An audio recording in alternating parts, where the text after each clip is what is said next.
আসসালামু আলাইকুম ওয়া রাহমাতুল্লাহি ওয়া বারাকাতুহু। ইন্নাল হামদালিল্লাহ নাহমাদুহু ওয়া নাস্তাঈনুহু ওয়া নাস্তাগফিরুহু ওয়া নাউযু বিল্লাহি মিন শুরুরি আনফুসিনা ওয়া মিন সাইয়্যাতি আ'মালিনা মান ইয়াহদিল্লাহু ফালা মুদিল্লা লাহু ওয়া মান ইউদ্লিলহু ফালা হাদিয়া লাহু وأشهد أن لا إله إلا الله وحده لا شريك له وأشهد أن محمدا عبده ورسوله صلى الله عليه وعلى آله وأصحابه وبارك وسلم أما بعد আমরা আল্লাহ তাআলার দরবারে শুকরিয়া জানাই যে আল্লাহ তাআলা আমাদেরকে প্রতি বছরের মতো দারুস সালাম দরবারে ফুরফুরার বাৎসরিক মাহফিলে উপস্থিত হওয়ার তৌফিক দিয়েছেন, আলহামদুলিল্লাহ। আমরা আগেও আপনাদের মনে করিয়ে দিয়েছি, কারণ আল্লাহ তাআলাই বলেছেন ফাযাক্কির ফাইন্না যিকরা তানফাউল মুমিনিন। আপনি মনে করিয়ে দেন, কারণ মনে করিয়ে দিলে মুমিনদের উপকার হয়। আমরা যদি আজকে আল্লাহ তাআলা তৌফিক দেন একটু আলোচনা করব, সেটা হলো আমি মাঝে মাঝে চিন্তা করি যে গরু, ছাগল, ভেড়া, উট কত সৌভাগ্যবান, হাঁস, পাখি সৌভাগ্যবান না?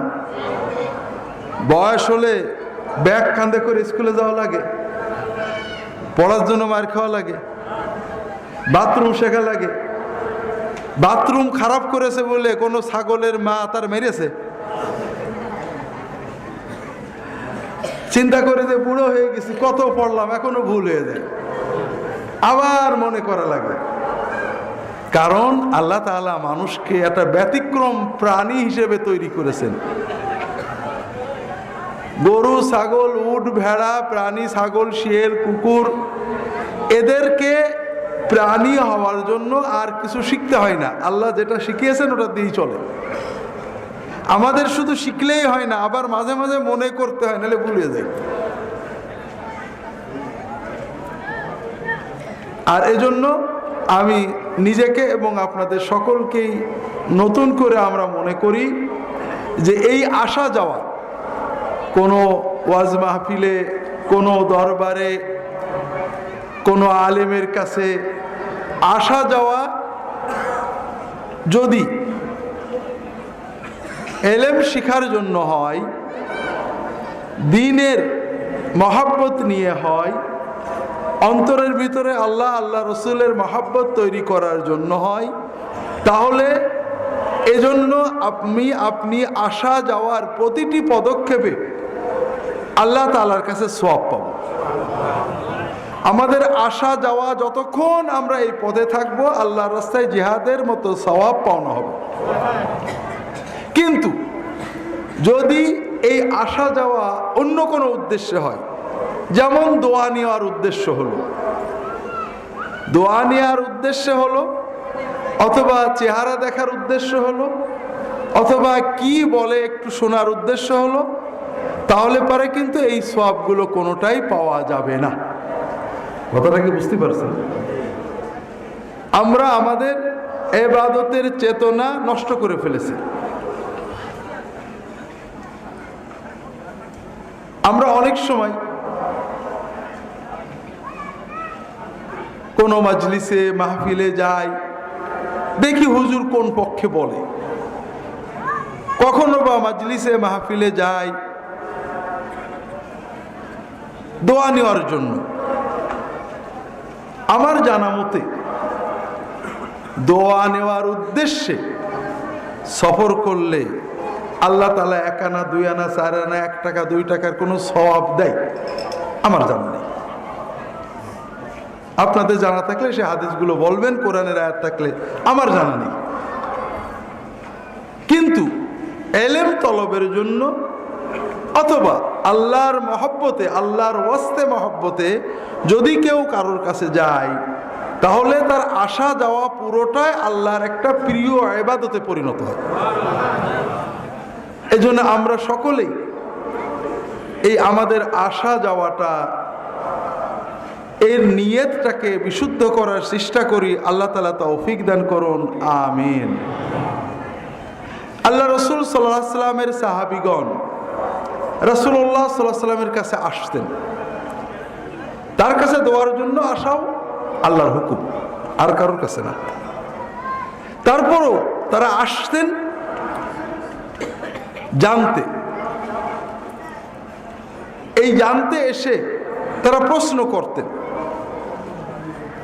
এখানেও আমাদের সাথে তাদের অনেক পার্থক্য। আপনারাও অনেক সময় প্রশ্ন করতে আসেন, আমাদের অধিকাংশ প্রশ্ন সিলি ইংরেজিতে বলে, একেবারে বাজে, সাধারণ, ছোট ছোট ঝগড়াটে মাসালা। অধিকাংশ ক্ষেত্রে আমরা আমাদের প্রশ্নগুলো অন্য লোককে ঠগানোর জন্য করি, নিজের জীবন পরিবর্তনের জন্য করি না। আমি কি করে জান্নাতে যাব, এই চিন্তার প্রশ্ন কম, ওই লোকটা ভালো না মন্দ, এই জাতীয় প্রশ্ন বেশি। কিন্তু সাহাবায়ে কেরাম রাসূলুল্লাহ সাল্লাল্লাহু আলাইহি ওয়াসাল্লামের কাছে আসতেন, এসে প্রশ্ন করতেন, অথবা বলতেন, ইয়া রাসূলুল্লাহ, আমাকে কিছু উপদেশ দেন। আমরা আমাদের প্রশ্ন আর সাহাবায়ে কেরামের প্রশ্ন একটু তুলনা করে আলোচনার চেষ্টা করব। দেখি স্বর্গে গেলেও নাকি ধান ভানে, এটা আমাদের দেশের প্রবাদ। আদৌ দেখি স্বর্গে যাবে এরকম নয়।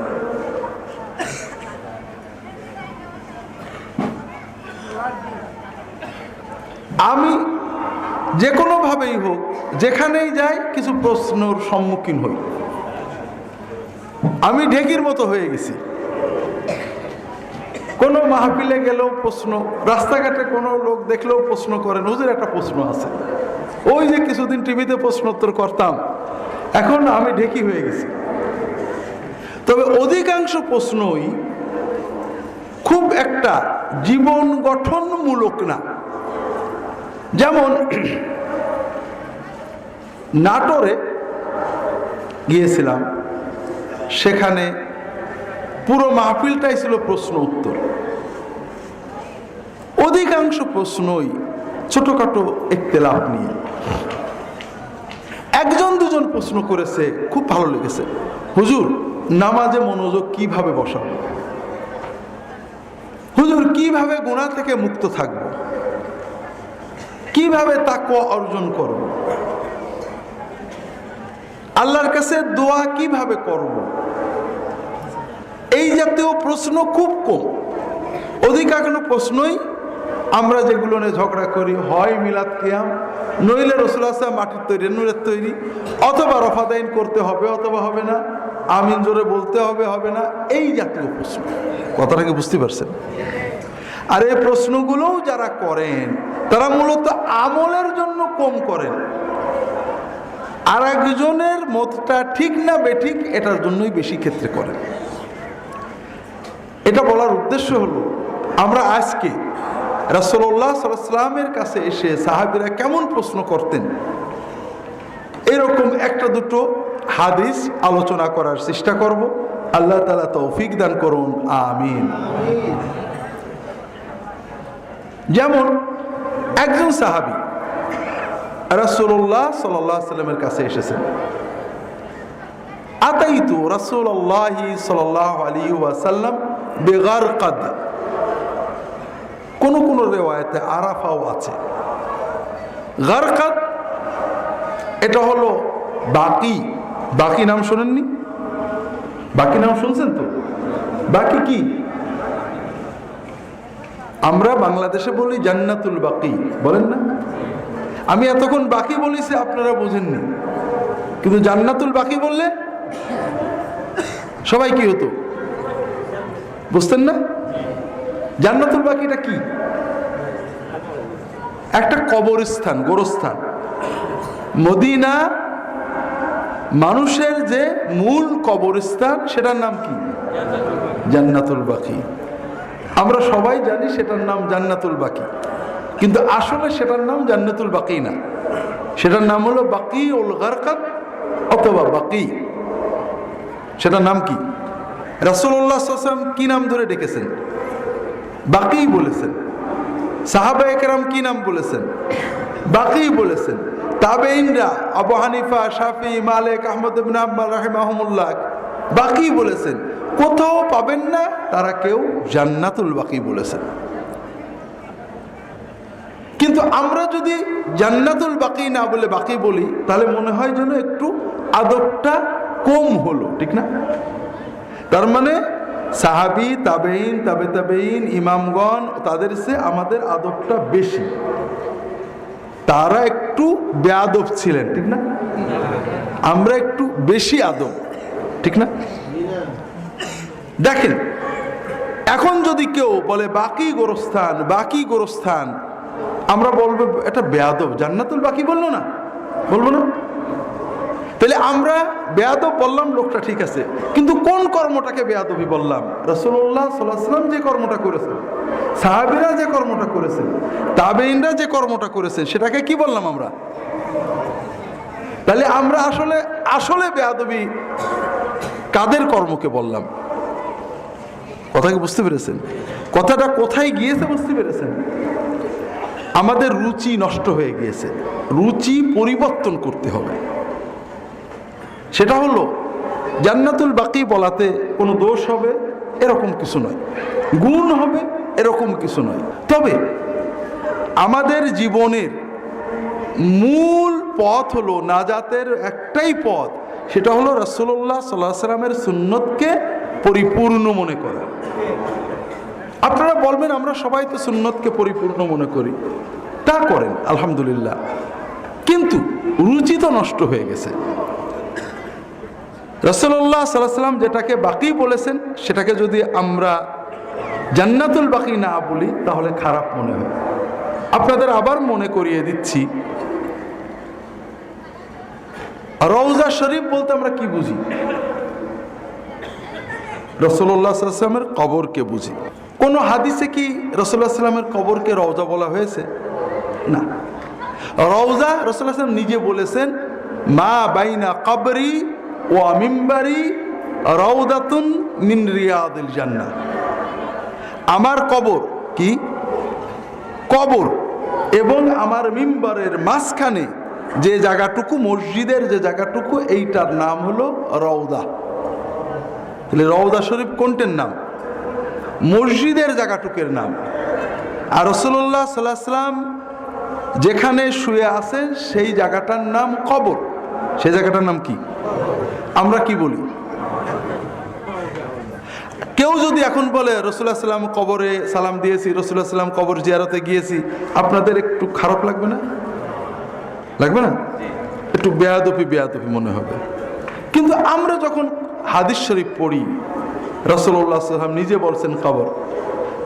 রাসূলুল্লাহ সাল্লাল্লাহু আলাইহি ওয়াসাল্লামের কবরের পাশে আয়েশা রাদিয়াল্লাহু তাআলা আনহা প্রায় 40 বছর থেকেছেন, তারও বেশি। তিনি বলছেন কবর। তাবেঈনরা, সাহাবীরা বলছেন কবর। তাবেঈন, রাআইতু কবর রাসূলুল্লাহ সাল্লাল্লাহু আলাইহি ওয়াসাল্লাম মুসান্নামান, রাআইতু কবর রাসূলুল্লাহ সাল্লাল্লাহু আলাইহি ওয়াসাল্লাম, সাল্লামতু আলা কবর রাসূলুল্লাহ সাল্লাল্লাহু আলাইহি ওয়াসাল্লাম, যুরতু কবর রাসূলুল্লাহ সাল্লাল্লাহু আলাইহি ওয়াসাল্লাম। সবাই কি বলছেন? আবু হানিফা কি বলছেন? শাফি, মালিক, আহমদ ইবনে হাম্বল, জুন্নুন মিসরি, জুনায়েদ বাগদাদি, হাসান বসরি রাহিমাহুমুল্লাহ তাআলা আজমাইন, তারা কি বলছেন? কি বলছেন? কবর। তারা বলছেন রাসূলুল্লাহ সাল্লাল্লাহু আলাইহি ওয়াসাল্লামের কবর। আমি একটা কথা আপনাদের বলি, কালকে একটা মাহফিলে ছিলাম। মাহফিলটা গ্রামের ভিতরে ধামরাই। ঘটনা চক্রে সেখানে 2 জন কুয়েতি লোক আসছিলেন। তারা বলেছেন আমার সাথে দেখা করবেন। যাই হোক, তারা কুয়েতের ওই কুয়েত সংস্থার একজন ওয়াজ করতে আসছিলেন, তারা আবার তার সাথে আসছেন। তা ওয়াজের এক পর্যায়ে কুয়েতি একজন আমাকে বলছে যে তোমাদের শ্রোতাদের বলো নবীজির নাম শুনলে দরুদ পড়ে না কেন? এর সে কৃপণ তো নেই।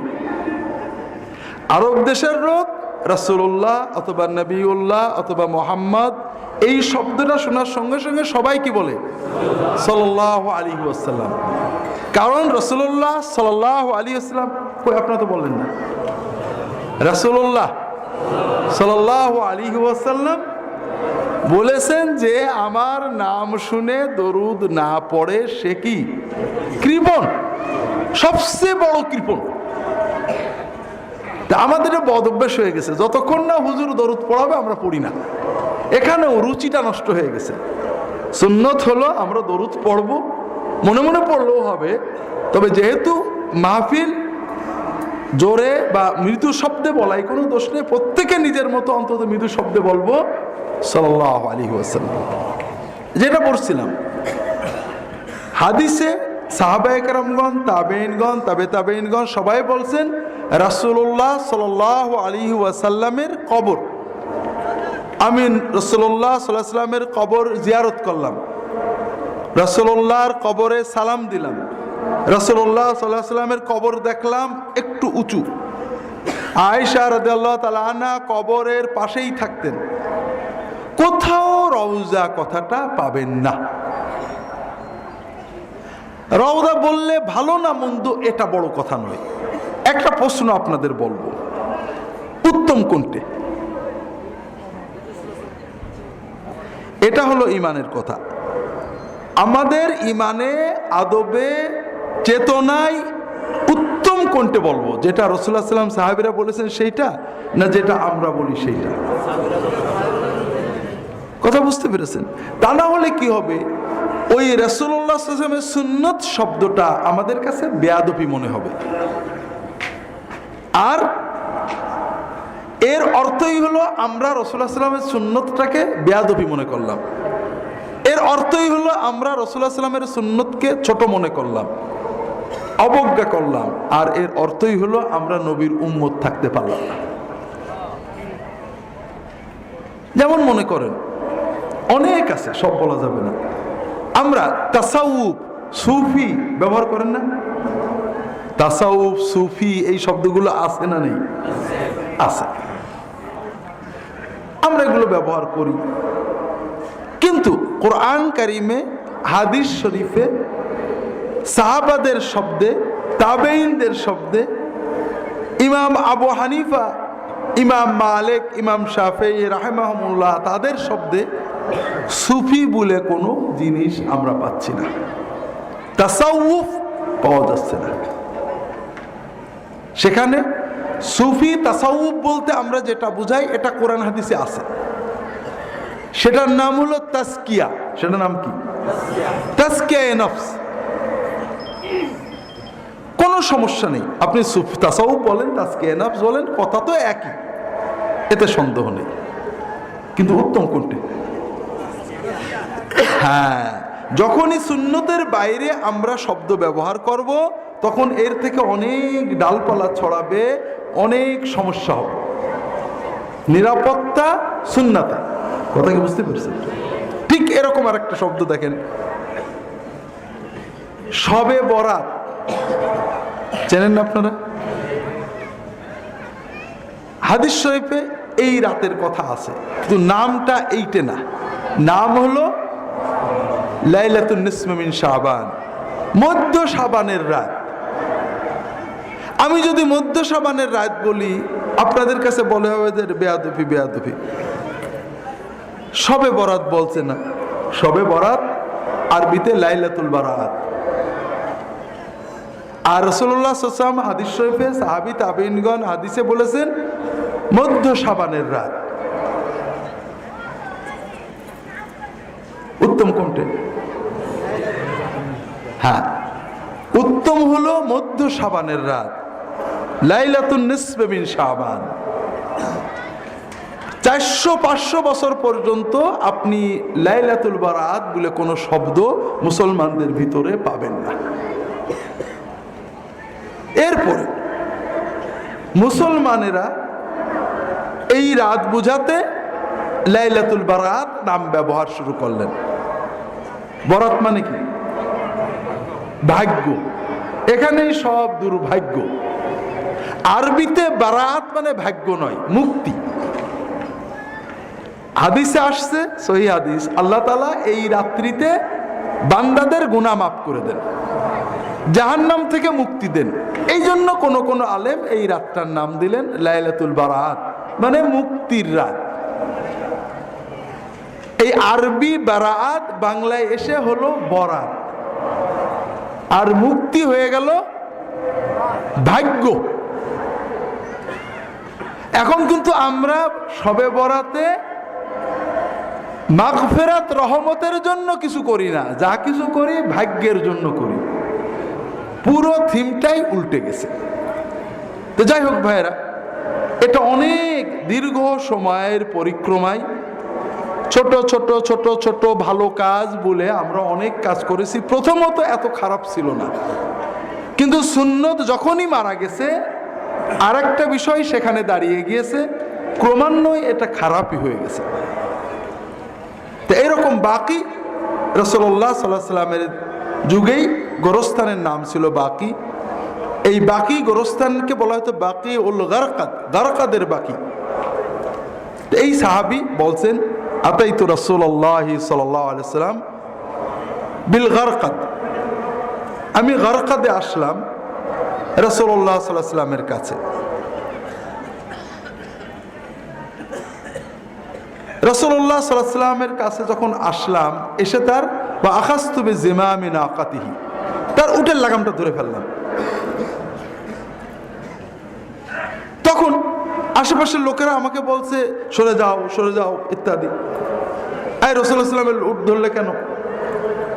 তখন রাসূলুল্লাহ সাল্লাল্লাহু আলাইহি সাল্লাম বললেন, ওকে কোনো কথা বলো না, দাহু আরিবু মা জাআবি, নিশ্চয় কোনো প্রয়োজনে সে এসেছে, বলো কি চাও। ইয়া রাসূলুল্লাহ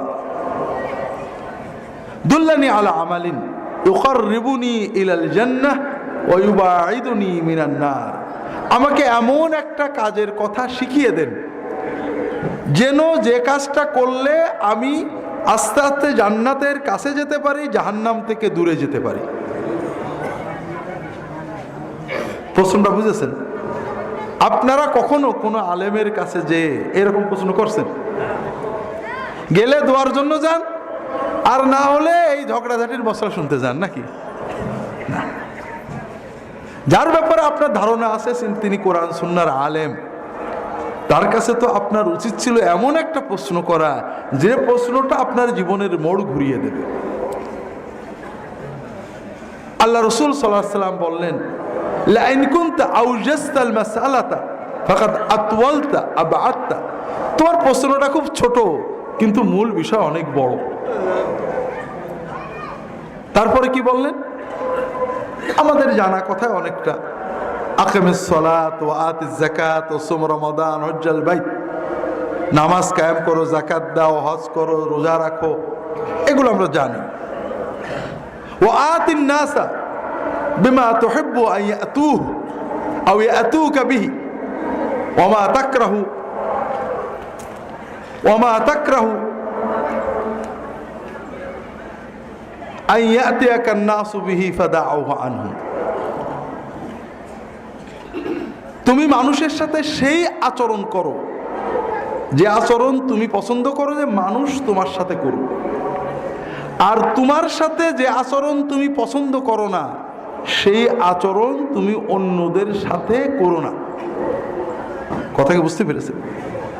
কথা বোঝেননি? এই কথা, এই যে কথাটা, শেষ কথাটা, এটা কিন্তু শুধু কোনো সাধারণ ওসিয়াত না।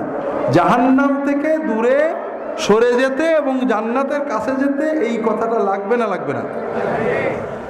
তাহলে ইবাদতের পাশাপাশি আপনার মানুষের সাথে যে লেনদেন মুআমালাত, এটা জান্নাতে যাওয়ার জন্য প্রি কন্ডিশন। কথা কি বুঝতে পেরেছেন? তো ভাইরা, এই রকম একটা হাদিস আল্লাহ রাসূল সাল্লাল্লাহু আলাইহি ওয়াসাল্লামের কাছে এসে একজন সাহাবী আবু যার গিফারি এবং অন্য হাদিসে মুআয ইবনে জাবাল রাদিয়াল্লাহু তাআলা আনহুম আজমাইন, তিনি বলছেন, ইয়া রাসূলুল্লাহ আউসিনি, ইয়া রাসূলুল্লাহ আমাকে কিছু উপদেশ দেন। রাসূলুল্লাহ সাল্লাল্লাহু আলাইহি ওয়াসাল্লাম 3টে উপদেশ দিলেন। একটু আমরা আজকে প্রথম দিনে এই 3টে উপদেশ মনে রাখার চেষ্টা করব। রাজি আছেন তো? শুনে চলে যাব নাকি একটু জীবনে নাড়ানোর চেষ্টা করব। রাসূলুল্লাহ সাল্লাল্লাহু আলাইহি ওয়াসাল্লাম বললেন, ইত্তাকিল্লাহা হাইসুমা কুনতা, তুমি যেখানেই থাকো আল্লাহর তাকওয়া অবলম্বন করো।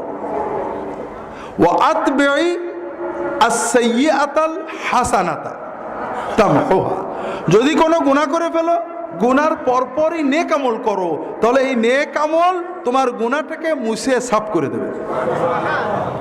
ওয়া খালিকিন নাসা বিখুলুকিন হাসান, আর মানুষের সাথে সুন্দর আচরণ করো। কয়টা ওসিয়ত? আমি আল্লাহ তাআলা তৌফিক দিলে সংক্ষেপে এই 3টে কথা বোঝার চেষ্টা করব। প্রথম ওসিয়তটা কি? তাকওয়া। তাকওয়া মানে কি? আমরা জানি তাকওয়া মানে আল্লাহকে ভয় করা। আসলে কিন্তু ভয় শব্দটা তাকওয়ার ভিতরে কোথাও নেই। তাকওয়া মানে আত্মরক্ষা করা। তাকওয়া মানে কি?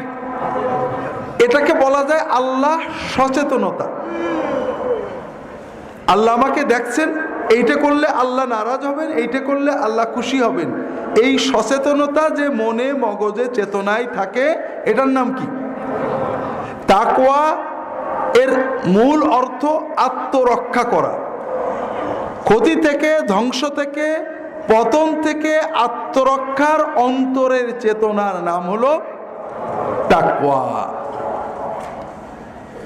আল্লাহ কোরআন কারিমে বারবার তাকওয়ার কথা বলেছেন। রাসূলুল্লাহ সাল্লাল্লাহু আলাইহি ওয়াসাল্লাম যেখানেই বলতেন আগে তাকওয়ার ওসিয়ত করতেন। কারণ কি? কারণ হলো তাকওয়াই হলো মনুষ্যত্ব। তাকওয়াটা কি? তাকওয়া কি ভাই?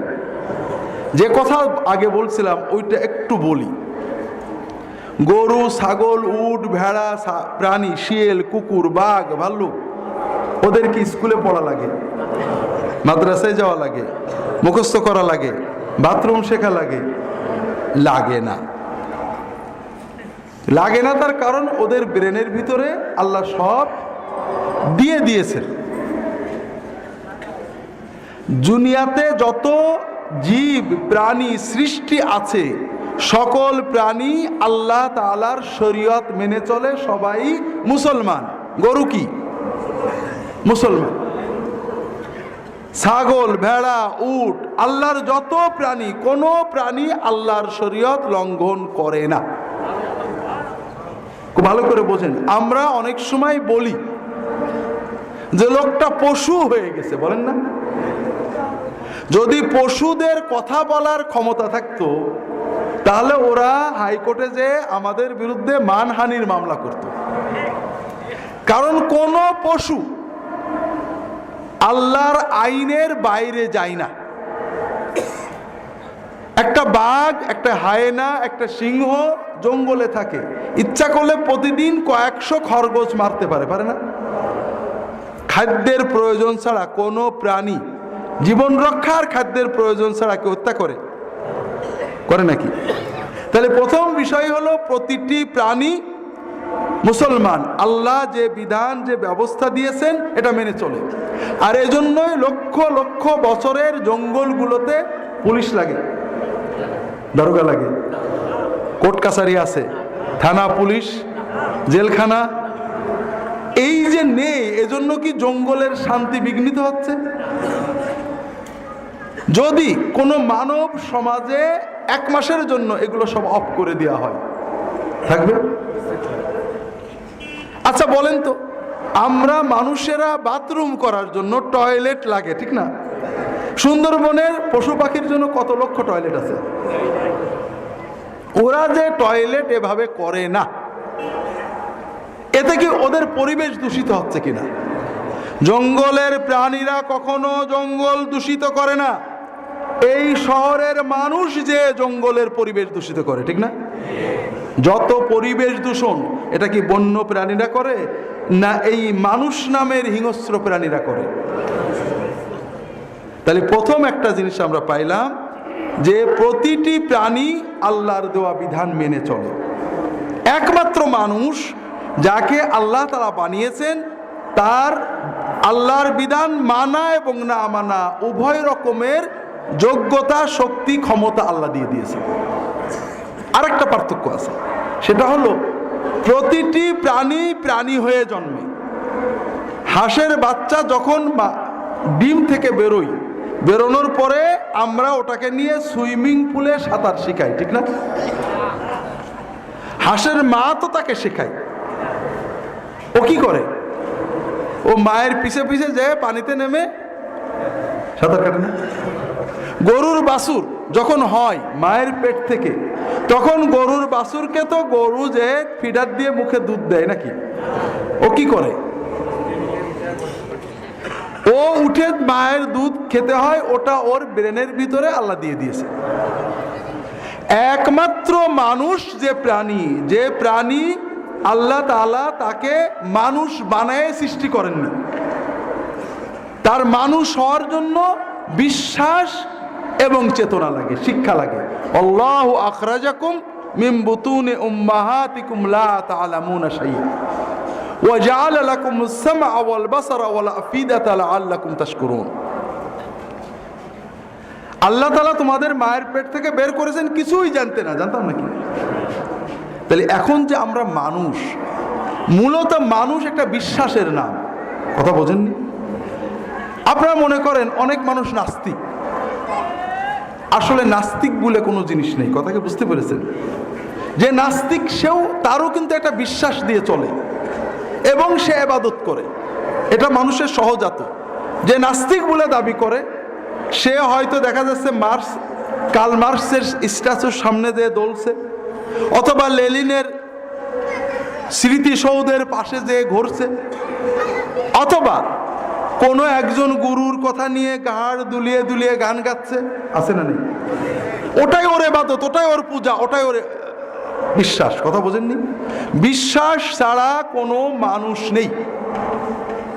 মানুষকে পরিচালনা করে বিশ্বাস, আর এই বিশ্বাস যখন আল্লাহর সাথে হবে, আপনার মনের ভিতরে বিশ্বাস হবে যে আমার সৃষ্টিকর্তা আমাকে সব সময় দেখছেন, আমাকে এই কাজ করতে বলেছেন, এই কাজ করতে নিষেধ করেছেন। আপনি সচেতনভাবে আল্লাহ তাআলাকে অনুভব করবেন, এটার নাম হলো তাকওয়া।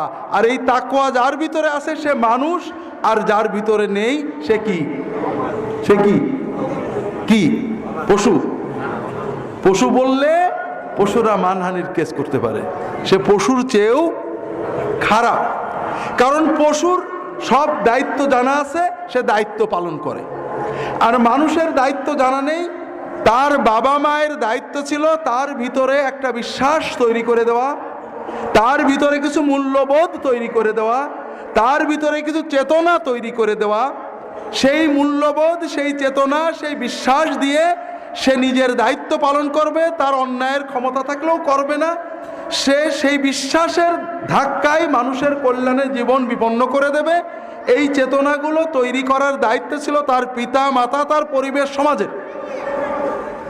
এই চেতনা যদি মানুষের ভিতরে না থাকে সে পশু নয়, পশুর চেয়ে অনেক খারাপ। আর এই জন্য বনের জঙ্গলের পশু পরিবেশ দূষিত করে না, সে অন্য কোনো পশুর উপরে কর্তৃত্বের চেষ্টা করে না। আর মানুষ নামের পশু লক্ষ লক্ষ বিলিয়ন বিলিয়ন টাকা খরচ করে বোমা জমা করে মানুষকে হত্যা করার জন্য রেডি করে রেখেছে, ঠিক না বেটি? মানুষ মানবতার সেবায় ত্যাগ করে না, মানুষ ক্ষমতার জন্য অর্থ ব্যয় করে। লম্বা বলা যাবে না ভাইরা, এই বছরে 2015 সালের মানবতার সবচেয়ে বড় ইস্যু হলো অভিবাসী ইস্যু। অভিবাসী মানে কি? যারা এক দেশ থেকে আরেক দেশে চলে যাচ্ছে। মানুষ এক দেশ থেকে আরেক দেশে কেন যায় ভাই? ইচ্ছা করে, শখ করে? এই যে যুদ্ধ, এই যে মারামারি, এই যে হানাহানি, এই অস্ত্রগুলো কারা বানায়? টাকা আলারাই বানায়। আমরা বানাতে পারি? বাংলাদেশে এরকম অস্ত্র বানাতে পারে? কারা বানায়? অনেক টাকা তাদের। বেচে কারা? তারাই বেচে। তারা তাদের আধিপত্যের জন্য সারা বিশ্বে বিপর্যয় তৈরি করেছে। মানুষ পেটের দায়ে জীবনের জন্য নিজের বাড়িঘর ছেড়ে পালাচ্ছে, কিন্তু কেউ আশ্রয় দিচ্ছে না। দেখতে পাচ্ছেন, মানুষ এই বছরে যত মরেছে, আপনারা ছবি দেখবেন, সমুদ্রের ধারে একটা ছোট্ট 2 বছরের বাচ্চা মরে শুয়ে আছে। কথা বুঝতে পেরেছেন? কেন? কেউ তাকে আশ্রয় দিয়নি। বাবা মা যুদ্ধ থেকে পালিয়ে যাচ্ছিল, সমুদ্রের ধারে বাবা মা কোথায় মরে গেছে, বাচ্চাটা মরে লাশ পড়ে আসছে। কথা বুঝতে পেরেছেন? তাহলে মানবতার সবচেয়ে বড় ভয়ঙ্কর এই 2015-র অধপতন হলো যে মানুষ এত হিংস্র হয়েছে, বিলিয়ন বিলিয়ন ট্রিলিয়ন ডলার ব্যয় করছে আকাশ যুদ্ধের জন্য, কিন্তু এই কয়েক হাজার কয়েক লক্ষ মানুষের কোনো দেশে স্থান দেওয়া লাগবে না, অন্তত সেফ হোম করে কয়েক বিলিয়ন ডলার খরচ করে যে অস্থায়ী বসবাসের জায়গা করবে, এটা করতেও কোনো দেশ রাজি না। কারণ এই মানবীয় মূল্যবোধ, এই যে আল্লাহর সাথে বান্দার সম্পর্কের চেতনা, আমি এইটা করলে আল্লাহর কাছে পুরস্কার পাবো, আমি এইটা করার দায়িত্ব আল্লাহ আমাকে দিয়েছেন, কাজেই আমি নিজের জীবন বিপন্ন করে মানুষের সাহায্য করব, এই চেতনাটা গড়া হচ্ছে না, ভোগের চেতনা তৈরি করা হচ্ছে। কথা কি বুঝতে পেরেছেন? ভোগের চেতনা এই তো 2 দিন পরেই আসবে 31st নাইট সারা বিশ্বে, ঠিক না? 31st নাইট আমাদের দেশের টিভি মিডিয়াতে অনেক কথা বলা হবে, সব ভোগের কথা, ত্যাগের কথা নয়। কথা কি বুঝতে পেরেছেন? 31st নাইট কেন? এটা হলো প্যাগান পৌত্তলিক যুগের একটা ধর্ম। প্যাগানেরা বিশ্বাস করত যে আমরা কাঁদলে প্রকৃতিও কাঁদবে। আমাদের দেশে আগে আপনারা জানেন কাদাখের ছিল, কাদাখের মনে আছে? বৃষ্টি না হইলে কি করতো মানুষ? কাদা পানি মাখতো। এটা হলো প্যাগান বিশ্বাস যে আমরা কাদা মাখলে আসমান এটা দেখে আর সইতে পারবে না, তাদের বৃষ্টি দিয়ে দেবে। কথা বোঝেননি? এখন মানুষ বৈজ্ঞানিক হচ্ছে, বিজ্ঞান মনস্ক, বৈজ্ঞানিক শিক্ষা চায়, বিজ্ঞান মনস্ক, ইসলামের সমালোচনা করে, অথচ সম্পূর্ণ অবৈজ্ঞানিক অযৌক্তিক নববর্ষ বিশ্বাস করে যে নববর্ষ এসো হে বৈশাখ বললে বোধহয় সারা বৈশাখ ভালো হয়ে যাবে, বোধহয় বৈশাখ খুব ভালো শোনে, অথবা 31st নাইটে বছরের প্রথম ঘন্টাটা যদি আনন্দ ফুর্তিতে কাটানো যায় সারা বছর আনন্দে কাটবে। এই যে অবৈজ্ঞানিক অযৌক্তিক প্যাগান বিশ্বাস, এইটাকে তারা লালন করে। কথা কি বুঝতে পেরেছেন? ভোগবাদী, খাও ত্যাগ করো কেউ বলছে না। পহেলা বৈশাখে প্রত্যেকে বস্তিতে যে একটা কম্বল দাও, এটা কেউ বলছে না। বলছে নাকি? না। যেটা বলছিলাম, এর বিপরীতে অভিবাসী সমস্যার একটা মজার সমাধান আমাদের কাছে আছে। অভিবাসী শব্দটার আরবি হলো মুহাজির। মুহাজির শোনেন না? মুহাজির কারা ছিলেন? আবু বকর, ওমর, ওসমান, আলী রাদিয়াল্লাহু। মক্কার মুসলমানরা কি ছিলেন? তারা মদিনায় যখন যান, মদিনায় যাওয়ার পরে মদিনাবাসীরা তো জায়গা দেননি, দিছিলেন একটা অস্থায়ী কুড়ে করে দিছিলেন থাকার জন্য। তারা কি করছিলেন? আল্লাহু আকবার। আল্লাহ রাসূল সাল্লাল্লাহু আলাইহি ওয়াসাল্লাম মুহাজিরদের সাথে, অভিবাসীদের সাথে, ইমিগ্রান্টদের সাথে মদিনাবাসীদের ভ্রাতৃত্ব করে দিলেন, এরা তোমাদের ভাই। আর এক ভাই আর এক ভাইকে নিয়ে কি বল, আব্দুর রহমান ইবনে আওফের সাথে রাবিয়ার বন্ধুত্ব, ভ্রাতৃত্ব দিলেন, যে বললেন যে ভাই আমার কয়েকটা বাড়ি আছে, অনেক জমাজমির সম্পদ আছে, আপনি সব অর্ধেক নিয়ে যাবেন, আপনি আমার ভাই। এটা হলো সেই তাকওয়া, সেই বিশ্বাস, যে বিশ্বাস মানুষকে মানুষের জন্য সব ত্যাগ করতে প্রেরণা দেয়। আর এর বিপরীতে যে বিশ্বাস আব্দুর রহমান ইবনে আওফ এই তাকওয়া দিয়ে তৈরি করেছিলেন, সেটা কি ছিল? বারাকাল্লাহু ফিকা ইয়া আখি ওয়া ফি মালিকা ওয়া আহলিক। ভাই, আপনার সম্পদ, আপনার পরিবার পরিজনে আল্লাহ বরকত দেন। আপনি যা বলেছেন এর চেয়ে বড় কিছু হয় না। আপনার সকল সম্পদ আমার অর্ধেক দিতে চেয়েছেন, আল্লাহ তাআলা আপনাকে অনেক জায়গায় খেয়ে দেন, আমি এটা নেব না। আমাকে শুধু বলেন দুল্লানি আলা সুকিল মদিনা, আইনা সুকুল মদিনা, আমাকে বলেন মদিনার বাজারটা কোথায়। আমি তো নতুন মুহাজির, আমি ইমিগ্রান্ট, আমি মদিনার শহর চিনি না, আমাকে মদিনার বাজারটা দেখিয়ে দেন। কথা বোঝেননি? কেন বাজারে যে কি করবেন? ভিক্ষা করবেন? কি করবেন? তিনি কি করলেন? ওই যে মক্কা থেকে আসতে 2-4 ভাঙা টাকা ছিল, ওটা দিয়ে একটু ফুটা পনির, একটু ফুটা ঘি কিনে নিয়ে বেচতে বসে গেলেন। কথা বোঝেননি? না, পরের পায়ে তো দাঁড়াবো না। আমার আল্লাহ দেখছে, আমি যদি ওর সম্পদে লোভ করি আল্লাহ নারাজ হবে। কেন আমি লোভ করব? আমি নিজে ব্যবসা করে নিজের পায়ে দাঁড়াবো। তার তাকওয়া তাকে নিজের পায়ে দাঁড়াতে উদ্বুদ্ধ করেছে।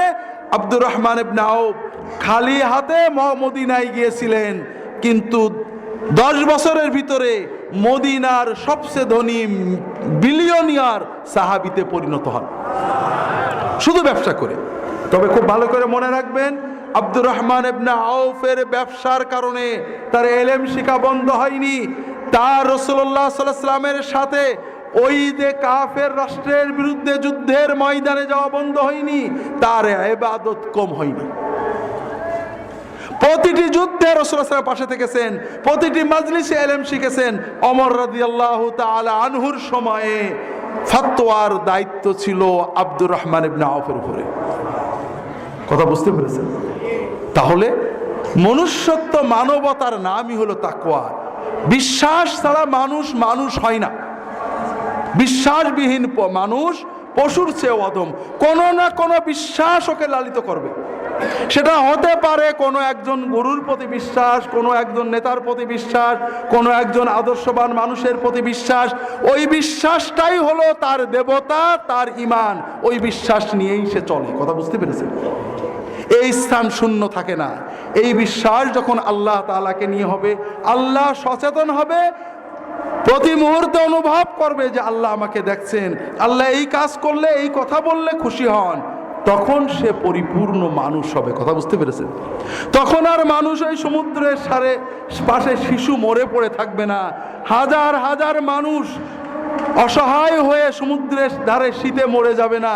তখন মানুষ মানবতার জন্য চেষ্টা করবে। কথা বুঝতে পেরেছেন? যেটা বলছিলাম ভাইরা, আল্লাহ রাসূল সাল্লাল্লাহু আলাইহি ওয়াসাল্লাম প্রথম নসিহত করলেন কি? ইত্তাকিল্লাহ হাইসুমা কুনতা। তুমি যেখানেই থাকো, যে অবস্থায় থাকো, আল্লাহ সচেতন হও। কি করলে আল্লাহ খুশি হয়, কি করলে আল্লাহ বেজার হন, এটা তোমার অন্তরের জন্য সর্বদা জাগরুক থাকে। ভাইরা, এটা বলা শুধু অন্যের সমালোচনার জন্য নয়। আপনাদের কাছে অনুরোধ করব, আমরা এখানে এসেছি শুধু শুনে যে জিন্দাবাদ দিয়ে যাওয়ার জন্য নয়। আমরা একটু সচেতন হই, আমাদের ভিতরে তাকওয়াটা তৈরি করি।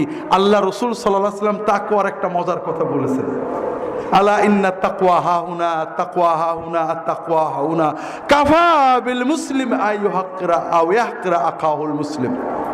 শোনো, তাকওয়া এখানে। আর তোমার জন্য বড় অধপতন, বড় পাপ যে তোমার এখানে কোনো মুসলমানের প্রতি অবজ্ঞা ভাব থাকবে। কথা বোঝেন? যদি তাকওয়া থাকতো ভাইয়েরা, কোনো মুসলমানের প্রতি অবজ্ঞা আপনার থাকতো না। তাকওয়া মানে কি? আল্লাহ আমাকে দেখছে, অন্তরটা দেখছে না? ঠিক অন্তরের ভিতরে মনে আছে আমি অমকের চেয়ে ভালো। আল্লাহ দেখছে না? আল্লাহ এটা পছন্দ করেন না ঘৃণা করেন? অল্প ঘৃণা না বেশি ঘৃণা? সবচেয়ে ঘৃণা করেন অহংকার। সবচেয়ে ঘৃণা করেন অন্য কোনো মুসলমানকে নিজের চেয়ে ছোট মনে করা। কথা বোঝেননি? আপনার টাকা পয়সা সম্পদ আপনার না, কে দিয়েছে? কাজে আপনি মনে করতে পারেন আল্লাহ আমি ফকির, তুমি দেছো, ওকে দাওনি, আল্লাহ তুমি কত দেছো, এটা আল্লাহ খুশি হন। ওর চেয়ে আমি অনেক ভালো। কি আল্লাহ কি করলেন? আল্লাহ অসন্তুষ্ট হলেন। আরো ভয়ঙ্কর অধপতন হলো ইবাদতের অহংকার। আমি বড় আল্লাহর ওলি, আমি অমুক দলের লোক, অমুক, আমি অনেক ভালো, ও ভালো না, ও ভালো না, ও ভালো না, এরকম চিন্তা আমাদের ভিতরে আসে না? নেই? খুব ভালো করে বোঝেন, আপনি কাজ ভালো করছেন, কিন্তু কাজটা যে আল্লাহ কবুল করেছে এটা কি আপনি জানেন? তাহলে আপনি কি করে মনে করলেন আপনি ভালো? আল্লাহ এটা পছন্দ করেন না। এই জন্য রাসূলুল্লাহ বললেন এখানে তাকওয়া থাকে, আর যেখানে তাকওয়া থাকে সেখানে অহংকার থাকতে পারে না, সেখানে অন্য কোনো মুমিনের প্রতি অবজ্ঞার অনুভূতি থাকতে পারে না। কথা বুঝেছেন? তাকওয়ার অনেক কথা আল্লাহ বলেছেন, আমাদের অল্প সময়ে বেশি বলতে পারবো না, আরো দুটো বিষয় আছে, আমরা পারলে সংক্ষেপে আলোচনা করব, না হলে আগামীকাল ইনশাআল্লাহ। যেটা বলছিলাম, তাকওয়া অন্তরের অনুভূতি, তার মানে আল্লাহর ভয় নয়, আল্লাহর সচেতনতা। আল্লাহ কোরআন কারিমে বলেছেন, লা ইয়ানালাল্লাহু লুহুমুহা ওয়ালা দিমাউহা ওয়ালাকিন ইয়ানালুহু তাকওয়া মিনকুম। আল্লাহ কুরবানির হুকুম দিয়েছেন, আমরা কুরবানি করি না? আল্লাহ কি বলছেন? আল্লাহ বলছেন আল্লাহ তাআলার কাছে এই কুরবানির রক্তও যায় না, গোশতও যায় না। আল্লাহ কি দেখেন? তোমাদের তাকওয়া দেখেন। অর্থাৎ আল্লাহর কাছে সওয়াব পাওয়ার জন্য, মানুষকে খাওয়ানোর জন্য, মানুষের সেবা করার জন্য নিজের টাকা ব্যয় করে, প্রাণী জবাই করে মানুষের ভিতরে বন্টন করার যে অন্তরের আগ্রহ, ওইটা শুধু আল্লাহ দেখেন। কথা বোঝেননি? প্রসঙ্গত মনে পড়লো একটা অদ্ভুত কথা। কোরবানি আমরা যেমন করি, আমাদের প্রয়োজনে বাইবেল পড়তে হলো, বাইবেলে কুরবানির কথা আছে অনেক। আমার ধারণা ছিল বাইবেলের কুরবানিও বোধহয় আমাদের মতো জবাই করে মানুষের খাওয়াতে হয়। বাইবেলের কুরবানি 90% হলো বার্ন্ট অফারিংস, পোড়ানো কুরবানি। অর্থাৎ তুমি একটা প্রাণী জবাই করে, আর যদি ছোট প্রাণী ঘুঘু টুঘু হয়, গলা টান দিয়ে ছিঁড়ে এটা রক্তটা ফেলে দেবে, ছিটিয়ে দেবে, আর এর গোশত টোশ নাড়ি বুড়ি কেটে সাফ করে ওটা আগুনে দিয়ে পোড়াবে। কি করবে? কারণ কেন পোড়াবে? কারণ এই যে পুরানো গোশতের খুশবু, এটাতে ঈশ্বরের নাকে গেলে নাকি খুব খুশি হয়। লক্ষ লক্ষ প্রাণী জবাই করে বা গলা ছিঁড়ে মেরে আগুনে পোড়াতে হবে, কারণ পুরানো পশুর খুশবুতে, চর্বি পোড়ার খুশবুতে, গোশত পোড়ার খুশবুতে নাউজুবিল্লাহ নাকি ঈশ্বর খুশি হন। কথা বোঝেননি? আর এই জন্যই আল্লাহ বললেন যে না, এগুলো কুসংস্কার।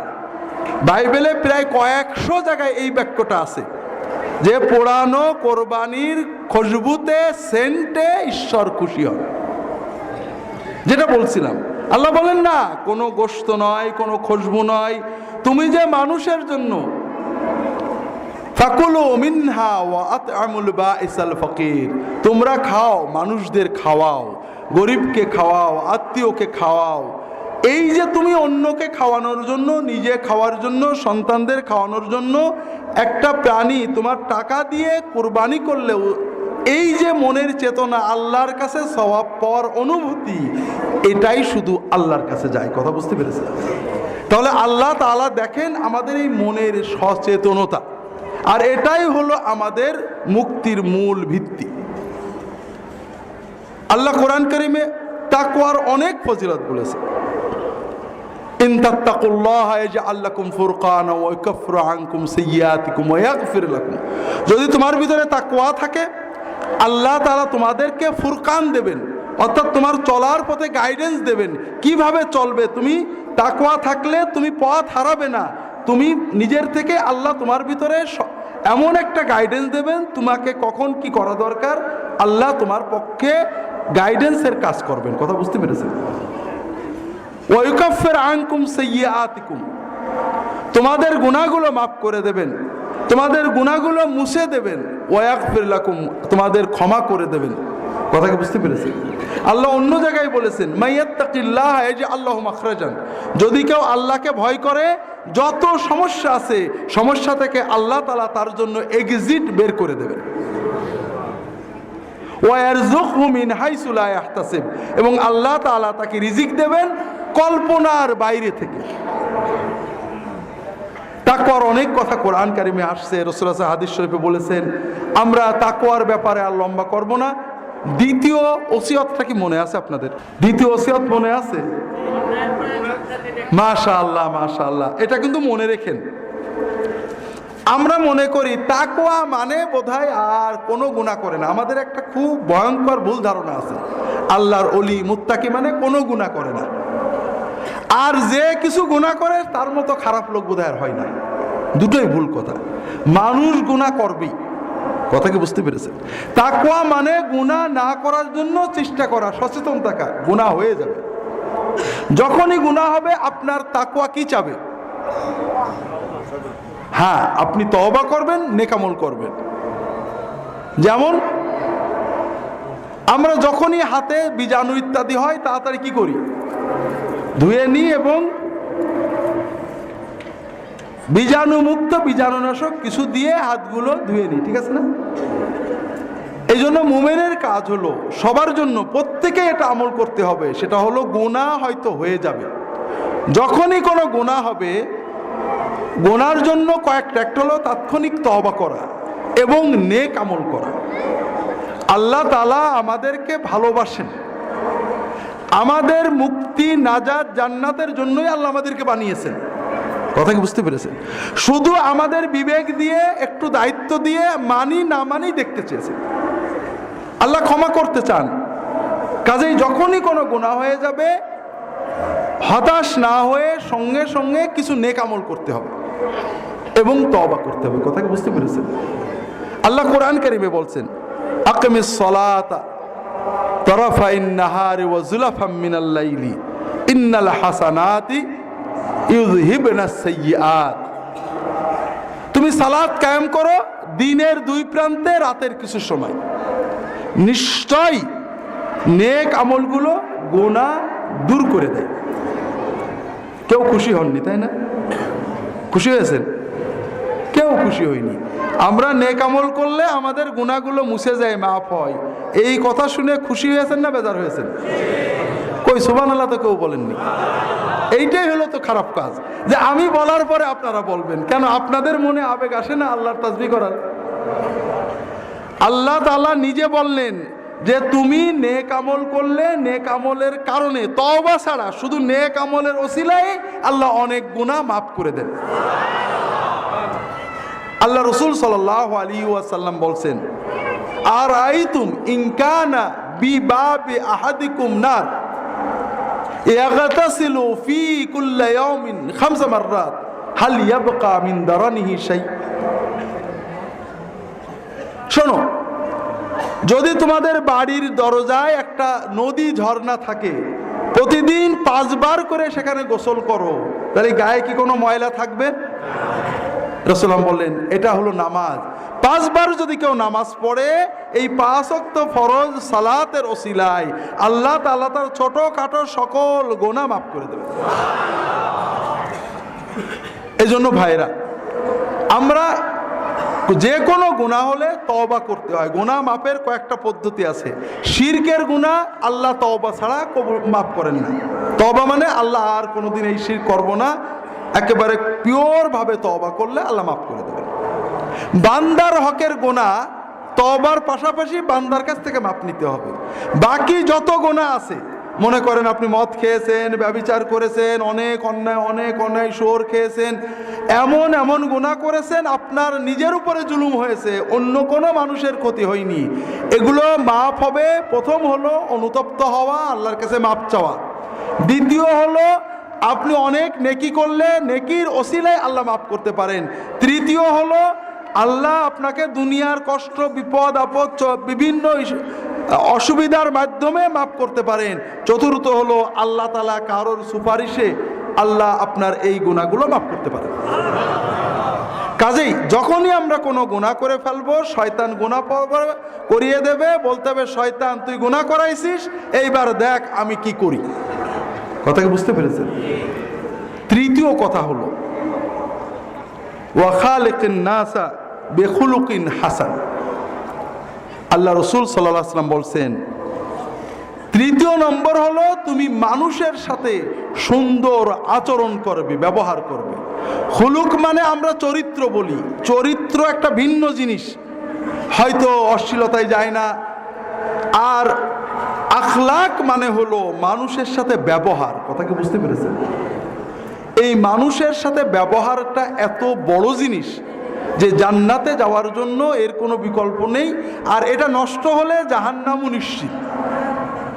এক্ষেত্রে অনেক বিষয় আমাদের বোঝা দরকার। আমরা অনেক সময় বুঝিও না। আমরা সাধারণত বলি যে আমাদের দেশে ইসলামের অনেক কিছু ভালো আছে, কিন্তু মানুষের অধিকার, মানুষের সম্পর্কের যে বিষয়টা, এটা আমরা বুঝি না। মুসনাদে আহমদ ইবনে হাম্বলে আবু হুরায়রা রাদিয়াল্লাহু তাআলা আনহু থেকে সহিহ হাদিস, তিনি বলছেন সাহাবীরা রাসূলুল্লাহ সাল্লাল্লাহু আলাইহি ওয়াসাল্লামকে প্রশ্ন করলেন, ইয়া রাসূলুল্লাহ,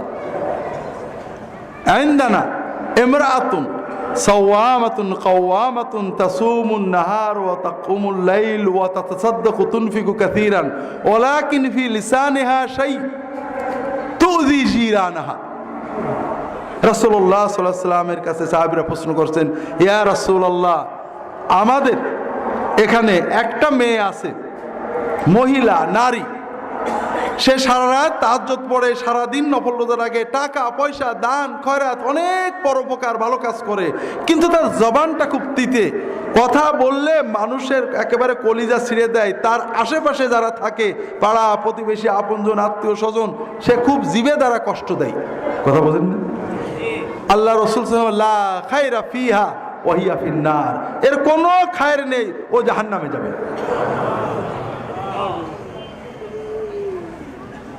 ওয়াইন্দানা ইমরাআতুন তুসাল্লিল মাকতুবাহ ওয়া তাসুমু রমাদান ওয়া তাতাসাদ্দাকু বিল ইখত।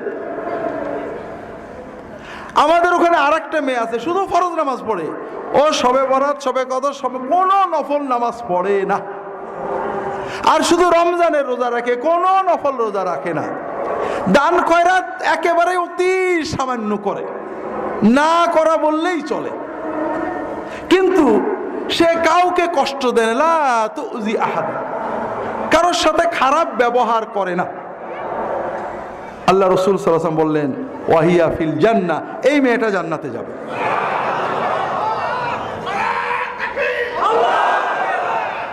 হাজরিন, তাহলে খুব ভালো করে বুঝেন, আমরা মহিলার কথা বললাম, পুরুষ মনে করেন আমরা নামাজ পড়ে, রোজা রাখে, দাড়ি রেখেছে, কপালে দাগ হয়ে গেছে, দিনদার মানুষ, বিভিন্ন দিনই কাজ করেন, কিন্তু কাজের মানুষের সাথে বাপমা তুলে গালি দেন, পাড়াপতির সাথে খারাপ আচরণ করেন, ভাই বোন মা বাবার সাথে খারাপ কথা বলেন, গালি দিয়ে কথা বলেন, এরকম আছে না নেই? হাজরিন, অল্প সময় আল্লাহ রাসূল সাল্লাল্লাহু আলাইহি ওয়াসাল্লাম ক্রাইটেরিয়া ঠিক করে দিয়েছেন, ভালো আচরণ কাকে বলে, খারাপ আচরণ কাকে বলে, আর ভালো আচরণে কি হয়। আল্লাহ রাসূল সাল্লাল্লাহু আলাইহি ওয়াসাল্লাম বলছেন, ভালো আচরণ মা ইউদাউ ফি মিজানিল আবদি ইয়াউমাল কিয়ামাতি আসকালু মিন হুসনি খুলুকি ওয়া ইন্না সাহিবা হুসনিল খুলুকি লা ইদরুকি বিহুসনি খুলুকিহি দারাজাতাস সাইমি ওয়াল কায়েম। কিয়ামতের দিন আপনার আমলনামায় ভালো আচরণ, এর চেয়ে ভারী আমল আর কিছুই হবে না। আপনি শুধু মানুষের ভালো আচরণ, কাউকে কষ্ট দেন না, সবর করেন, মানুষের গাল দেন, ডাক দেন, ধৈর্যের সাথে কথা বলেন, আপনি কাউকে আচরণে কষ্ট দেন না, শুধু এই ধৈর্য এবং আত্মনিয়ন্ত্রণের কারণে আপনি সারা রাত তাহাজ্জুদ পড়ার এবং সারা দিন নফল রোজা রাখার সওয়াব পেয়ে যাবেন। খারাপ আচরণ কি কি রাসূলুল্লাহ সাল্লাল্লাহু আলাইহি ওয়াসাল্লাম একেবারে ফিক্সড করে দিয়েছেন। বেশি কথা বলা, অহংকার করা, মানুষের সাথে রূঢ় আচরণ করা, কথা দিয়ে কষ্ট দেওয়া, গালি দিয়ে কথা বলা, এই ধরনের নির্ধারিত কিছু কাজকে রাসূলুল্লাহ সাল্লাল্লাহু আলাইহি ওয়াসাল্লাম বলেছেন এগুলো খারাপ আচরণ, এইটা যারা করবে তারা আমার উম্মত নয়, অথবা উম্মত হলেও অনেক দূরের উম্মত হবে।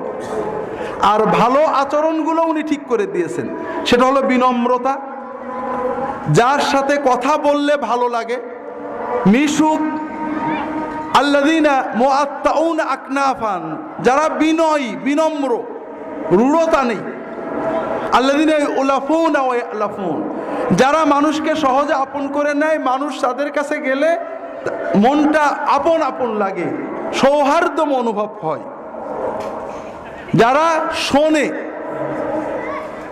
যারা মানুষের কথা মন দিয়ে শোনে, মানুষের কাজে রাগে সবর করে। আল্লাহ রাসূল সাল্লাল্লাহু আলাইহি ওয়াসাল্লামের কাছে এসে একজন বলছে ঠিক এরকম, ইয়া রাসূলুল্লাহ আওসিনি, আমার একটা নসিহত করেন। রাসূলুল্লাহ বলেন, লা তাকদাব, রাগ করো না, হুজুর আরেকটা নসিহত করেন, লা তাকদাব, রাখবে না।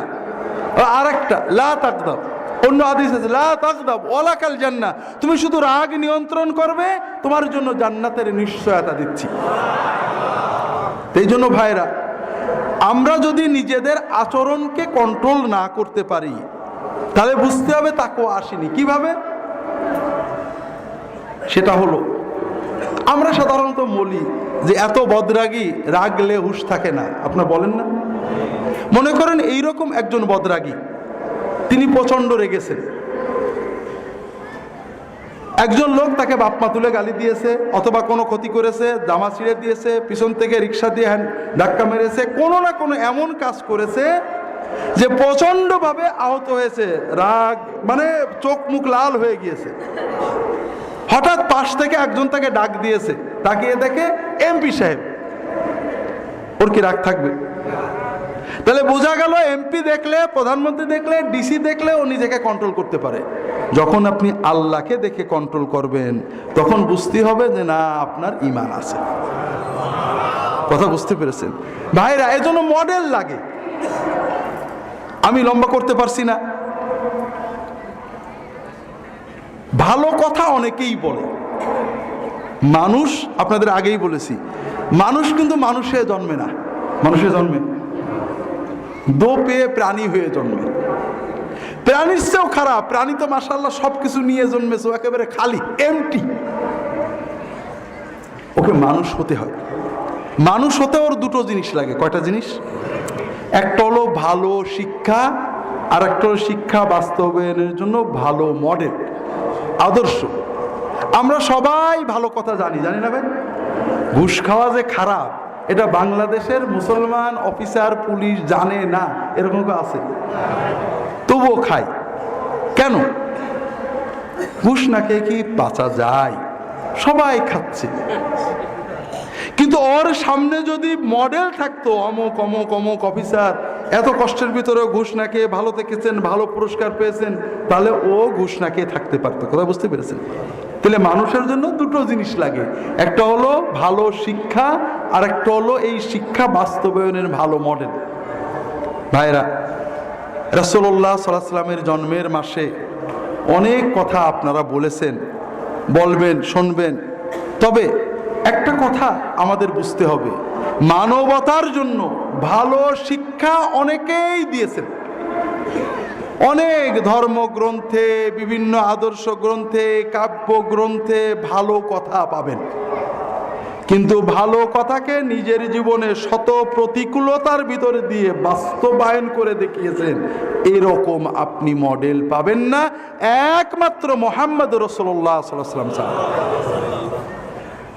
হাজিরিন, আপনাদের আগেই বলছি, আমাদের প্রয়োজনে, বিশ্ববিদ্যালয়ের প্রয়োজনে, অধ্যয়নের প্রয়োজনে বাইবেল পড়তে হয়। বাইবেলে অনেক ভালো কথা আছে, অত্যন্ত ভালো ভালো কথা আছে।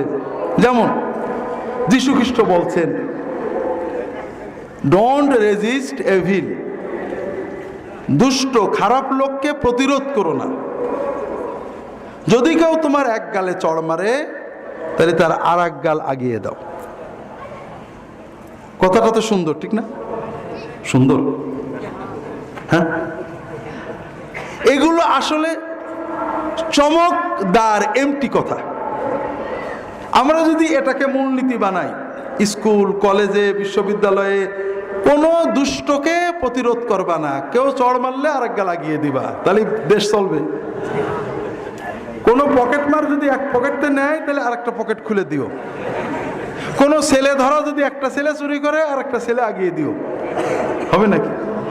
তবে সবচেয়ে বড় কথা হলো, এই কথাটা বলা সহজ, কিন্তু এটা বাস্তবে বাস্তবায়ন করা, প্রতিকূলতার ভিতরে, ক্রোধের মাথায়, আমি একজন মেরেছে, হঠাৎ চড় মেরেছে, আমি না রেগে আরেকটা গাল এগিয়ে দিছি, একটা মডেলও পাবেন না।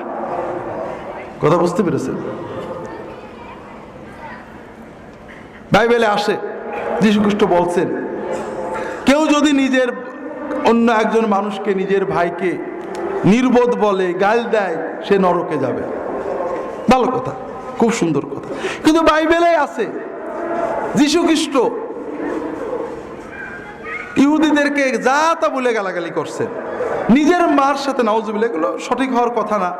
নিজের মাকে এক জায়গায় বলছেন মা পিতা মাতার সমাদর করো, ভালো ব্যবহার করো, আরেক জায়গায় নিজের মা বলছে আমাদের বাড়িতে তো মদ নেই, মদের কি ব্যবস্থা করবে। তিনি বলছেন, এই মহিলা, আমার সাথে আপনার কি সম্পর্ক? মাকে কি এই কথা বলা যায়? এটা কি আদব হলো না বেয়াদবি হলো? তো এইটুকুর আগে যদি আমি এত নিয়ন্ত্রণ হারিয়ে ফেলি, তাহলে তো এটা মডেল হলো না। কথা ভালো হলো, মডেল হলো না। কথা কি বুঝতে পেরেছেন? আমরা জানি না কিভাবে ইনজিল লেখকরা এগুলো লিখেছেন। আমরা বিশ্বাস করি ঈসা আলাইহিস সালাম কখনো এইরকম কাজ করতে পারেন না। তবে সেটা বলছি না, প্রত্যেক নবী পয়গম্বর ভালো কাজ করেছেন, কিন্তু মডেলটা আমাদের সামনে থেকে হারিয়ে গেছে। মুহাম্মদ সাল্লাল্লাহু আলাইহি ওয়াসাল্লামের মডেল আমাদের সামনে রয়েছে। শুধু এর আগের কথাটা আপনাদের বলছি, ভালো আচরণের কথা। বুখারী মুসলিম অন্যান্য কিতাবের সহিহ হাদিস, আল্লাহ রাসূল সাল্লাল্লাহু আলাইহি ওয়াসাল্লাম হেঁটে যাচ্ছেন। আনাস ইবনে মালিক রাদিয়াল্লাহু তাআলা আনহু বলছেন, কুনতু আমশি মা রাসূলুল্লাহ সাল্লাল্লাহু আলাইহি ওয়াসাল্লাম, আমি রাসূলুল্লাহ সাল্লাল্লাহু আলাইহি ওয়াসাল্লামের সাথে হেঁটে হেঁটে যাচ্ছিলাম। ফাজা আরাবিয়ুন ফাআখাযা বিরিদাইহি ওয়া কানা আলাইহি রিদাউন ইয়ামানিয়ুন খাশিন। রাসূলুল্লাহ সাল্লাল্লাহু আলাইহি ওয়াসাল্লাম শীতের সময় একটা ওই কুমা খসখসে একটা চাদর গায়ে দিয়েছিলেন। এক বেদুইন এসে চাদর ধরে টান দিয়েছে, জোরে টান দিয়ে বলে, এ মুহাম্মদ আতেনি, এ মুহাম্মদ আমাকে কিছু টাকা পয়সা দেন। আনাস বলছেন, রাআইতু আন্না রাসূলুল্লাহ সাল্লাল্লাহু আলাইহি ওয়াসাল্লাম আসরা আলাইহিল জাযব। রাসূলুল্লাহ সাল্লাল্লাহু আলাইহি ওয়াসাল্লাম এই ঘাড়ের কাছে চাদরের টান লেগে নুনসাল উঠে একেবারে লাল হয়ে গেছে। রাসূলুল্লাহ তাকালেন, ফাদাহিকা, কি করলেন? হেসে উঠলেন। রাসূলুল্লাহ তাকালেন, হেসে উঠলেন এবং বললেন, এই বেচারাকে কি চায় ওকে দাও। ওয়া আমার আল্লাহু বিল আতা। কথা বোঝেননি? আল্লাহু আকবার। পারবেন আপনি? রাসূলুল্লাহ সাল্লাল্লাহু আলাইহি ওয়াসাল্লামের মডেল যখন চেতনা করবেন যে তিনি যদি মানুষ হয়ে এটা পারেন, আমি কেন পারবো না, তখন আপনি পারবেন। কথা বুঝতে পেরেছেন? এই জন্য অনেকে আমাদের বলে, আপনাদের আবারও প্রসঙ্গত কিছুটা অপ্রাসঙ্গিক বলছি, এই যে রবিউল আউয়াল মাসে আমরা অনেক অলৌকিকতা নিয়ে আলোচনা করব, যদি পারি কালকে কিছু আলোচনা করব ইনশাআল্লাহ। অলৌকিকতা, সবচেয়ে বড় অলৌকিকতা হলো এই রাগ নিয়ন্ত্রণ করে নিজেকে মানুষ রাখা। কথা বুঝতে পারেননি? হ্যাঁ, অনেকে আমরা মনে করি যে রাসূলুল্লাহ সাল্লাল্লাহু আলাইহি ওয়াসাল্লাম নূরের তৈরি হলে বোধহয় তার মর্যাদা বেড়ে যায়। আমাকে একজন প্রশ্ন করেছে, আপনাদের তো বলেছি টিভিতে থাকতে, যে রাসূলুল্লাহ সাল্লাল্লাহু আলাইহি ওয়াসাল্লাম নূরের তৈরি হলে আপনাদের সমস্যাটা কি, এত আপত্তি করেন কেন? কথা বোঝেন? আমি বললাম, তাৎক্ষণিক যেটা মনে আসলো, যে ভাই আমিও তো এই চিন্তাটাই করি যে রাসূলুল্লাহ সাল্লাল্লাহু আলাইহি ওয়াসাল্লামকে নূরের তৈরি বললে আল্লাহর সমস্যাটা কি ছিল। আল্লাহ এই কথা না বলে বারবার কোরআনে হাদিসে বারবার কেন বললেন যে হে রাসূল আপনি বলে দেন আমি মানুষ রাসূল, আমি তোমাদের মতো মানুষ। রাসূলুল্লাহ সাল্লাল্লাহু আলাইহি ওয়াসাল্লামের মনুষ্যত্ব, মানবত্ব, মানুষ হওয়ার কথাটা আল্লাহ বারবার বলে আমাদের ইমানের ভিতরে কেন ঢুকালেন? আল্লাহ তো বলেই দিতে পারছেন, আনা খালাকতু মুহাম্মাদান মিন নূর, মুহাম্মদ মাখলুকুম মিন নূর। এই কথাটুক বলাতে আল্লাহর সমস্যাটা কি ছিল? এখন এই সমস্যা নিয়ে আমি চিন্তা করে যেটা বের করেছি, এটা আল্লাহর কোরআনে হাদিসে এরকম স্পষ্ট নেই। আমি যেটা দেখেছি, ভাইরা, আগের জামানার নবীর উম্মতেরা নবীর প্রতি ভক্তি সহ পথ হারিয়েছে অতি ভক্তির কারণে। তার বড় উদাহরণ হলো ঈসা আলাইহিস সালাম। ঈসা আলাইহিস সালামকে খ্রিস্টানরা ভয়ঙ্কর অত্যন্ত ভক্তি করে, ঠিক না? কিন্তু কোন খ্রিস্টান ঈসা আলাইহিস সালামের মতো হতে চায়, তার মতো নামাজ, তার মতো রোজা, তার মতো দোয়া, তার মতো কান্না, তার মতো চলা, এরকম ঈসা আলাইহিস সালামের অনুসরণ করতে চায়, এরকম কোন খ্রিস্টান আজ পর্যন্ত দেখেছেন? না। কারণ তারা বিশ্বাস করে তাকে ভক্তি করলেই মুক্তি, অনুসরণের দরকার নেই। এক ভাই কানাডায় গাড়ি চালান, ইউরোপে, আমেরিকায়, আমি কালকে হয়তো কিছু বলবো, ইউরোপে আমেরিকায় যখন বাংলাদেশের বা বিভিন্ন মুসলমান দেশের মুসলমানরা যায়, অনেকেই নামাজ কালাম পড়ে না, অনেকে যাওয়ার পরে খারাপ হয়, কিন্তু অনেকেই যাওয়ার পরে ভালো হয়। যখন ইউরোপ আমেরিকানদের আচরণ ইসলামের ব্যাপারে বর্ণবাদী আচরণ দেখে, তার ভিতরে একটা রিয়াকশন হয়, ভালো হয়। এরকম একজন বাংলাদেশ থেকে যখন গেছে, খারাপ মানুষই গেছে, মাদকাসক্ত নানা আকাম করেই গেছে। ওখানে যাওয়ার পরে একজন কনভার্টেড রিভার্ট মুসলিম কানাডিয়ানের সাথে পরিচয় হয়ে তার জীবনটা পাল্টে গেছে। ভালো মুসলমান, দাড়ি রেখেছেন, সমাজসেবার বিভিন্ন কাজ করেন। তা একজন পাদ্রী, পাদ্রীদের একটা আলাদা পোশাক আছে, একজন পাদ্রী তার গাড়িতে উঠেছেন। উঠলে ওই ড্রাইভার সালাম দিচ্ছে, আসসালামু আলাইকুম। তখন ওই পাদ্রী বলছে, পাদ্রীর ওই চিন্তায় মুসলমানকে একটা দাওয়াত দেবে তার ধর্মের, বলে তুমি কি জানো আমাদের যীশু খ্রিস্ট সালাম দিতেন? বলে হ্যাঁ জানি, সালাম দিতেন, তোমরা দাও না। পাদ্রী বলছে, তুমি কি জানো আমাদের গড আর তোমাদের আল্লাহ এক? বলে না, এটা ঠিক বলনি, আমাদের আল্লাহ আর যীশু খ্রিস্টের আল্লাহ কিন্তু এক। কারণ যীশু খ্রিস্ট আল্লাহ বলতো, গড বলতো না। আর শোনো, যীশু খ্রিস্ট যদি এখন আসে আমার বাসায় যাবে, তোমার বাসায় কিন্তু যাবে না। কেন? বলে হ্যাঁ দেখেছো, যীশু খ্রিস্ট দাঁড়িয়ে আছে, আমারও দাঁড়িয়ে আছে। যীশু খ্রিস্ট শুয়োর খেত না, আমিও শুয়োর খাই না। যীশু খ্রিস্ট পাকসাপ থাকতো, আমিও পাকসাপ থাকি। তুমি পাকসাপ থাকো না, তুমি যে শুয়োর খাও, তুমি দাঁড়িয়ে রাখো না। যীশু কিন্তু তোমার বাড়ি যাবে না, আমার বাড়ি যাবে। কথা বুঝতে পারেন?